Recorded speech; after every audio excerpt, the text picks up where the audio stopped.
आळंदी, चाकण आणि राजगुरुनगर नगर परिषदेसाठी राष्ट्रवादी काँग्रेस पक्ष भारतीय जनता पक्षासोबत युती करण्यास उत्सुक। माजी आमदार दिलीप मोहिते यांनी जाहीरपणे स्पष्ट केली भूमिका। मात्र जिल्हा परिषद आणि पंचायत समितीच्या निवडणुकीत भाजपच्या मनात असेल तरच एकत्र लढू, अन्यथा राष्ट्रवादी काँग्रेसची स्वबळावर लढण्याची तयारी। नगर परिषद निवडणुकीत महायुती करण्याच्या हालचाली असल्यामुळे शहर भागातील इच्छुकांशी लवकरच संवाद करण्याचेही दिलीप मोहिते यांनी केलं स्पष्ट।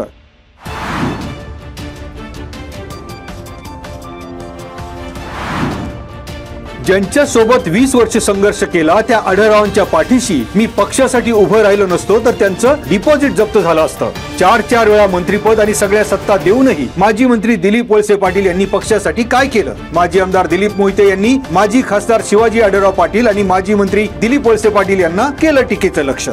अजित पवारांसाठी शरद पवारांच्या विरोधात गेलो त्याची त्यांनी दखल घ्यायला हवी होती। चाकण येथील इच्छुक संवाद आणि कार्यकर्ता मेळाव्यात जिल्हाध्यक्ष प्रदीप गारटकर यांच्या पुढे दिलीप मोहिते यांनी स्वपक्षीय नेत्यांना केलं टार्गेट।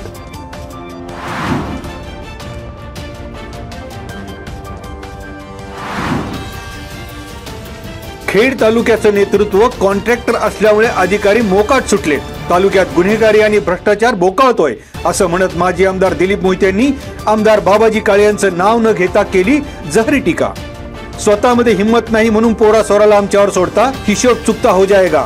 शिवसेना ठाकरे गटाचे युवा सेना जिल्हा प्रमुख मृण्मय काळे यांच्या टीकेला माजी आमदारांचं प्रत्युत्तर। मी एका दिवसात आमदार झालेलो नाही आणि एका निवडणुकीने संपलो नाही असे म्हणत कार्यकर्ता मेळाव्यात माजी आमदारांकडून कार्यकर्त्यांना बळ देण्याचा प्रयत्न।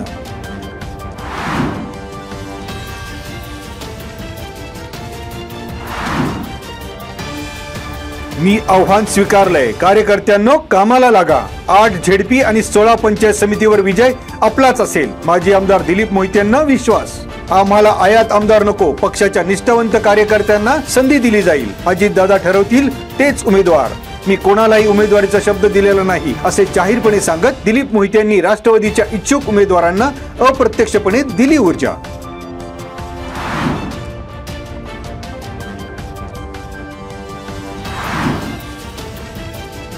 आगामी जिल्हा परिषद पंचायत समिती निवडणुकीच्या पार्श्वभूमीवर राष्ट्रवादी काँग्रेसची मोर्चा बांधणी।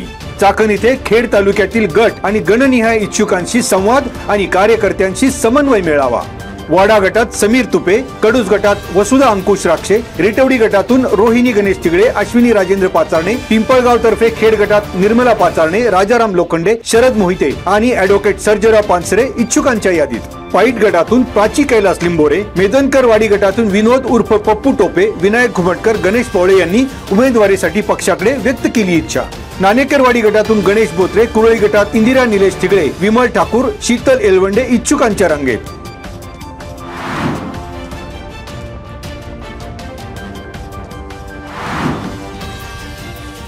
राष्ट्रवादीच्या कार्यकर्ता मेळाव्यात पंचायत समिती गणांसाठी 17 उमेदवारांनी व्यक्त केल्या भावना। वाडा गणात कल्पना लांघी, वाशेरे गणात तानाजी भोगटे, कडूस गणात पंडित मोडवे आणि विठ्ठल बोंबले, चास गणात मोनिका मुळूक यांनी निवडणूक लढवण्यासाठी पक्षश्रेष्ठींनी संधी देण्याची व्यक्त केली इच्छा। वेटवडी गणात अशोक उर्फ बापूसाहेब चौधरी, वापगाव गणात अजय चव्हाण, मरकळ गणात भगवान लोखंडे आणि संभाजी अडाळे तर मेदनकरवाडी गणात महेंद्र मेदनकर यांनी संधी मिळण्यासाठी व्यक्त केली अपेक्षा। पंचायत समितीच्या पाईट गणात पल्लवी जयसिंग दरेकर, अश्विनी रौंदळ, आंबेठाण गणात प्राजक्ता संदीप बदाले, रोशनी अक्षय शिवेकर, नाणेकरवाडी गणात सविता दत्तात्रय गोतारणे तर म्हाळुंगे गणात धनश्री रोहित कांबळे इच्छुकांच्या रांगेत। कुरळी गणात जालिंदर गवारे आणि आळंदी ग्रामीण गणात निखिल थोरवे यांनी पक्षाकडून निवडणूक लढवण्याबाबत बोलून दाखवली इच्छा।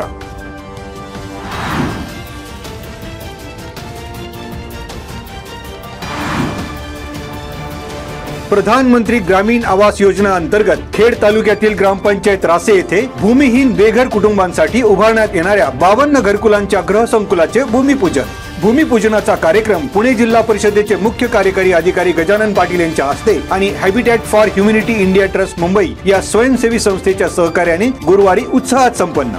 या गृहसंकुलामध्ये प्रत्येक घरात पिण्याचे पाणी, वीज, सौर ऊर्जा संच, स्वच्छता सुविधा, परसबाग आणि सांडपाणी व्यवस्थापन यासारख्या सर्व मूलभूत सोयी उपलब्ध करून दिल्या जाणार। यावेळी जिल्हा ग्रामीण विकास यंत्रणा प्रकल्प संचालक शालिनी कडू, उपमुख्य कार्यकारी अधिकारी भूषण जोशी, खेड पंचायत समितीचे गट विकास अधिकारी विशाल शिंदे तसेच habitat for humanity India trust संस्थेचे वरिष्ठ अधिकारी राजीव रमण, बुरहानुद्दीन बोहरा, सतीश जाधव आणि रासेगावचे सरपंच, उपसरपंच सदस्य आणि लाभार्थ्यांची उपस्थिती.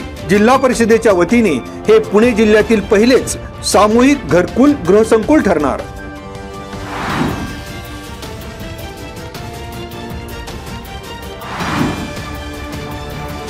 अलंकापुरीत 12 ते 20 नोव्हेंबर दरम्यान संजीवन समाधी सोहळ्याच्या पूर्वतयारीची खेड उपविभागीय अधिकारी अनिल दौंडे यांच्या अध्यक्षतेखाली गुरुवारी पूर्वनियोजन बैठक संपन्न. आरोग्य, पाणी पुरवठा, रस्ते दुरुस्ती, दर्शनबारी व्यवस्था, वाहतूक नियंत्रण आदी कामे वेळेत पूर्ण करण्याचे दिले निर्देश. या बैठकीस तहसीलदार प्रशांत बेडसे, श्री ज्ञानेश्वर महाराज संस्थान समितीचे विश्वस्त ॲडव्होकेट राजेंद्र उमाप, आळंदी नगर परिषदेचे मुख्य अधिकारी माधव खांडेकर, अखिल भारतीय वारकरी महामंडळाचे उपाध्यक्ष डी भोसले आणि विविध खात्यांचे प्रमुखांची उपस्थिती. बैठकीत डी भोसले यांनी दर्शनबारी, मंडप, आरोग्य, पाणी पुरवठा, सीसीटीव्ही, स्कायवॉक खालील खड्डे बुजवणे आणि कचरा व्यवस्थापन याबाबत केल्या सूचना.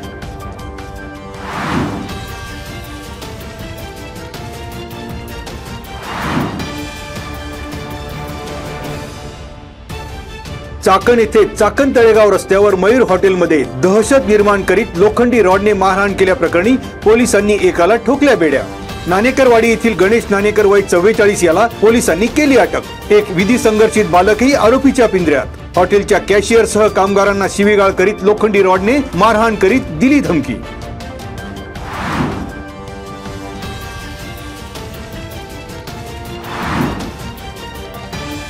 खेड पोलीस ठाण्याच्या हद्दीतील सांडबोरवाडी गावातील पानमळा आणि ढोरे भांबुरवाडी येथील टेपे वस्तीमध्ये भर दिवसा घरफोडी. 29 ऑक्टोबर रोजी दुपारी 2:45 ते सायंकाळी 6च्या दरम्यान घडला प्रकार.